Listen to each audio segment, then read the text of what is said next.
Telugu cinema స్థాయి పెంచిన దర్శకుడు దాసరి నారాయణరావు. ఎంతో మంది నటనా జీవితానికి చేయూతనిచ్చిన ఆ మహామనిషి కాంస్య విగ్రహావిష్కరణ పశ్చిమ గోదావరి జిల్లా పాలకొల్లులో ఘనంగా జరిగింది. ఈ కార్యక్రమానికి సినీ, రాజకీయ ప్రముఖులు హాజరయ్యారు.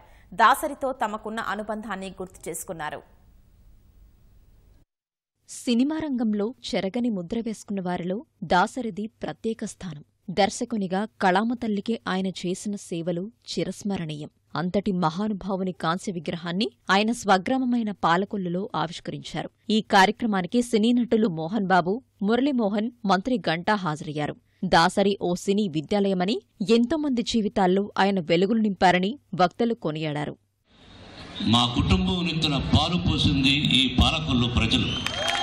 మీలో నుంచి వచ్చిన ఒక ఆడిముత్యం. గురువు గారు నాకు నటుడుగా జన్మనిచ్చిన నాకు తండ్రి గారు. ఎన్టీ రామారావు గారి దగ్గర ఫస్ట్ యాక్ట్ చేసి అవకాశాన్ని కలుగజేసింది మా గురువు దాసరి నారాయణరావు గారు. 10 మందికి ఉపయోగపడిన మహోన్నత వ్యక్తి భారతదేశంలో the only one man Dasari Narayana Rao garu మా గురువు గారు. ఈరోజు సినీ పరిశ్రమకి ఒక యూనివర్సిటీ లాంటి వ్యక్తి ఆయన. నాకు తెలిసినంత వరకు ప్రపంచ చలనచిత్ర రంగంలో అన్ని సినిమాలకు దర్శకత్వం వచ్చిన వ్యక్తి ఈ ప్రపంచంలో లేరు. సినీ రంగంలో ఏదైతే ఉన్నాయో అన్ని రకాల పాత్రలు కూడా ఆయన ఆల్రౌండర్ గా పేరు తెచ్చుకున్నాడు. దాసరితో తనకున్న అనుబంధాన్ని ఎంపీ మురళీమోహన్ గుర్తు చేసుకున్నారు. రాజమహేంద్రపురంలోనూ ఆయన విగ్రహాన్ని ఏర్పాటు చేస్తామని ఈ సందర్భంగా మురళీమోహన్ తెలిపారు. నేను నటించిన 2వ చిత్రానికి దర్శకులు దాసరి నారాయణరావు గారు.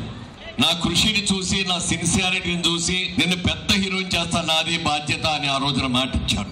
దాసరి విగ్రహ శిల్పి శివప్రసాద్, ఆర్కిటెక్ట్ యాదంరెడ్డి ముఖేష్తో పాటు కార్యక్రమానికి హాజరైన ప్రముఖులను స్థానిక ఎమ్మెల్యే నిమ్మల రామానాయుడు సత్కరించారు.